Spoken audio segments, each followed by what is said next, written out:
Have you ever trusted someone who, in the end, was just waiting for a chance to betray you? Now imagine if it were your own family. Even worse, what if you were the one being tested without even realizing it? That's exactly what happened to Margaret. She was a millionaire, but she decided to pretend she was broke to see who really cared about her. The result? Her own relatives fell into the trap, trying to steal what she still had. But what they didn't know was that every word, every lie, and every scheme was being recorded. And when the truth came out, it was a shock that no one expected. Now, the big question: was Margaret wrong to test them? Or was it the only way to find out who truly deserved her trust? What happened next was even more unbelievable. And in the end, the punishment was worse than any court sentence. But what if you were in Margaret's shoes? What would you do? My rich aunt pretended to be poor and caught my parents in the worst crime. No one expected Aunt Margaret's fortune to evaporate like that. A woman who had always lived in luxury, suddenly living in a dilapidated trailer on the outskirts of town. That's what my mother said when she found out. My father, on the other hand, thought something was fishy. But money goes fast when mismanaged, and according to rumors, Margaret had lost everything in a scam. For the family, it was a shock. But for my parents, maybe it was an opportunity. The first visit to the trailer was uncomfortable. My mother brought a fruit basket, my father a rehearsed smile. Margaret looked exhausted, wearing old clothes and smelling of cheap coffee. "Life takes turns, doesn't it?" she said, sighing. My parents agreed with tears in their eyes. But inside, a calculation was being made. Who knows, maybe she still had some money saved. Who knows, in desperation, she would agree to sell some family heirloom. Or better yet, who knows if she would even survive long enough to need it all. It wasn't long before my mother suggested that Margaret sign some papers, just to guarantee security over the assets that still remained. Of course, only until she got back on her feet. Margaret smiled weakly and said she would think about it. That night, my father opened a bottle of wine and toasted with my mother, as if they had won a small prize. But the game was far from over. The next day, a lawyer called Margaret asking about suspicious activity in her name. Someone was trying to access accounts that, in theory, no longer existed. What my parents didn't know was that that trailer, that staged poverty, was a meticulously planned trap. Margaret wasn't broke. On the contrary, she was still a millionaire. But she wanted to know how far her own family's greed could go. And now, without them knowing, she was recording every meeting, every false phrase, every attempt at manipulation. While my mother offered to help sell some old jewels, Margaret just watched, like a hunter waiting for the right moment. The evidence piled up: forgery of signatures, attempted fraud, lies about Margaret's health to accelerate the transfer of assets. My parents didn't even suspect they were hanging themselves with their own greed. At the right moment, Margaret disappeared. No phone calls, no answers. A week later, lawyers appeared at my parents' door. They opened the paperwork and realized the size of the problem. It was a complete dossier on every attempt at deception. There was no escape. Margaret finally revealed her play. She called a family meeting and, in a cold voice, threw the evidence on the table. The shock was immediate. My mother collapsed on the sofa. My father tried to argue, but there were no arguments. The recordings spoke for themselves. And then came the sentence. Either they confessed everything and accepted the consequences, or Margaret would take the case to court. The family betrayal was complete. Now it remained to be seen whether there would be redemption or just destruction. But was Margaret exaggerating? What would you do in her place? Does a moral lesson justify this kind of trap? And above all, is greed really uncontrollable when the opportunity arises? Margaret always had an imposing presence. Maybe it was the way she spoke, paused, calculated, as if she was always 2 steps ahead. But when she returned to town, driving an old car and wearing clothes that didn't match her usual image, no one immediately recognized her. Rumors quickly arose. Bankruptcy, betrayal by partners, bad investments. In a few days, the whole family knew about the tragedy that had befallen the woman who, for years, had lived in mansions and 5-star hotels. The most curious thing? Margaret never confirmed or denied anything. She just sighed and said, "Things change." Her siblings were shocked, her nephews and nieces perplexed.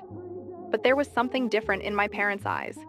A mixture of pity and interest. After all, if Margaret was really broke, what would happen to what was left of her fortune? And more importantly, was there still something that could be taken advantage of? It wasn't long before my mother suggested we visit her, as a kindness. The truth was that my parents never cared much for Margaret. But now, with her supposedly weakened, the dynamic seemed to have changed. The first visit was full of uncomfortable silences. Margaret lived in a small trailer, rented for a negligible price. The smell of reheated coffee and dust in the air contrasted with the memories we had of her at luxurious parties. My mother asked if she needed anything. Margaret smiled and said she was fine, but my mother insisted. "Are you sure? It must be difficult to start over like this." Margaret took a sip of coffee and looked at my father, who was analyzing the place with a look he was trying to disguise as concern. The real scheme began there. My parents started visiting Margaret regularly, offering help, giving advice on how to manage what little was left. The tone was always friendly, but the intentions not so much. One night, my mother brought paperwork saying they were just documents to facilitate the transfer of assets if something happened. She spoke as if she was helping Margaret, but anyone who looked closely would see that it was a plan. If Margaret signed, she would basically hand over everything she still owned, if there was anything left. What no one knew was that Margaret was 2 steps ahead. She saw the looks, the suggestions, the fake smiles. And in silence, she was designing her own trap. Recordings began to be made. Calls were monitored. Every time my mother mentioned the paperwork, Margaret responded with an innocent question, which made her reveal even more of her plans. Until one day, Margaret disappeared. 2 weeks later, lawyers appeared with complete dossiers, transcripts of conversations, videos, attempts at financial manipulation, and then came the final bombshell. Margaret was never broke. The trailer? A test. The story that she had lost everything? A trap. The woman that everyone thought was fragile and helpless was, in fact, exposing who her own family members really were. On the night everything was revealed, the silence in the room was heavy. My father, pale, tried to find a way out. My mother, with trembling hands, looked at the documents that proved her betrayal. And Margaret? She just watched them, with that look of someone who already knew how this would end. But should justice be carried out to the end? Or was there room for forgiveness? Now I ask, did Margaret exaggerate? Or did she do what anyone would do to protect themselves? If it were you, what would you do in her place? The silence was broken by my mother's accelerated breathing. She tried to say something, but the words seemed to choke in her throat. My father, who had always maintained a confident posture, was now slumped on the sofa, staring at the documents that denounced every attempt at manipulation. Margaret crossed her arms, waiting. She let the weight of the truth settle before speaking. "I always knew that greed destroys families. I just didn't imagine it would come from you." Her tone wasn't of anger, but of disappointment, and maybe that hurt even more. My father tried to argue. He said that everything was just a misunderstanding, that the intention was never to harm her. "We just wanted to help you manage what was left," he began. But Margaret laughed. Not a laugh of joy, but of those that expose the absurdity of the situation. "Help me? Signing documents that transferred my properties to you? How generous." My mother tried to intervene, saying that she would never have gone through with the plan, that it was just a precaution. But every excuse fell to the ground in the face of the evidence that Margaret had gathered. It was then that her lawyer intervened. There were 2 options: take the case to court and expose the attempted fraud, or resolve it in another way. But Margaret didn't seem willing to let it go so easily. She looked at them like someone evaluating a defendant about to receive their sentence. "You know, if it was just about the money, I could simply sweep this under the rug. But the problem is bigger. I needed to know who really cared about me." My father lowered his head. He knew there was no way to dispute that. Margaret stood up slowly and began to walk around the room, analyzing every detail, as if it were the first time she had set foot there. The funny thing is that when I really needed help in the past, no one offered me anything. Now that they thought I was vulnerable, they came up with contracts and generous advice. She made quotation marks in the air with her fingers. My father let out a heavy sigh. He understood what Margaret was doing. She didn't just want justice. She wanted them to feel the weight of what they had done. What bothered my mother the most was the humiliation. She couldn't bear the idea that Margaret had caught them in the trap, and now had the power to decide their fate. The shame was worse than any lawsuit. "What do you want?" she asked finally. Margaret stopped walking and looked directly at her. "Simple. I want you to prove that you are better than this. I want to see how far your remorse goes." The challenge was launched, but the question was, how to redeem a family betrayal? The answer didn't come immediately. My parents spent days in silence, trying to assimilate everything. My father, always so sure of his decisions, seemed lost. My mother, previously so determined, now avoided the mirror. The conscience weighs when one realizes that one's own greed has led us to the brink of collapse. But Margaret didn't just want an empty apology. If they were really sorry, they would need to prove it with actions. But what kind of redemption would be enough to erase a scheme like that? Margaret knew that, regardless of the outcome, nothing would be the same. Trust was destroyed, the family bond broken. But the question was, did she want revenge or redemption? Her desire for justice was greater than any blood tie. But would justice alone bring peace? Or would the real punishment be to let them live with the weight of their own conscience? Now I ask, if it were you, would you forgive? Or would you take the case to the ultimate consequences? And more importantly, is there redemption for this type of betrayal? The following days were a silent punishment for my parents. The humiliation of having been exposed corroded any trace of pride that still remained. The house, previously full of conversations and disguised plans, was now an emptiness of avoided looks and heavy silences. My father spent hours in the office, looking at papers that no longer had any meaning. My mother, always so meticulous with her appearance, now spent the day in a robe, without wanting to go out. Margaret didn't need courts to punish them. The shame was enough. But the question remained, what did Margaret really want? She didn't mention lawyers again, nor did she directly threaten to sue them. But her silence was worse. It left room for doubt, for the fear that at any moment a bailiff might knock on the door. It was a psychological game, and she was winning. Until, a week later, Margaret sent a short and direct message. We'll meet tomorrow. Decide if you prefer justice or redemption. The meeting took place in Margaret's old house, the mansion that, as far as everyone knew, no longer belonged to her. My parents arrived hesitantly, expecting to find lawyers or perhaps a film crew ready to expose their disgrace. But no, just Margaret sitting on the sofa with a cup of tea in her hands. She looked at them, evaluating their expressions. So? She asked, as if asking them to choose between two irreversible paths. My mother was the first to speak. Margaret, we were wrong. There's no excuse for what we did. My father, next to her, nodded but couldn't say anything. Margaret smiled wryly, but it wasn't a smile of relief. It was a test. She wanted to see if that remorse was real, or just despair. We're wrong? Yes, you were wrong. But the question that doesn't leave me in peace is, why? What made you think you had the right to deceive me? My father finally found his voice. Greed? Fear of losing opportunities?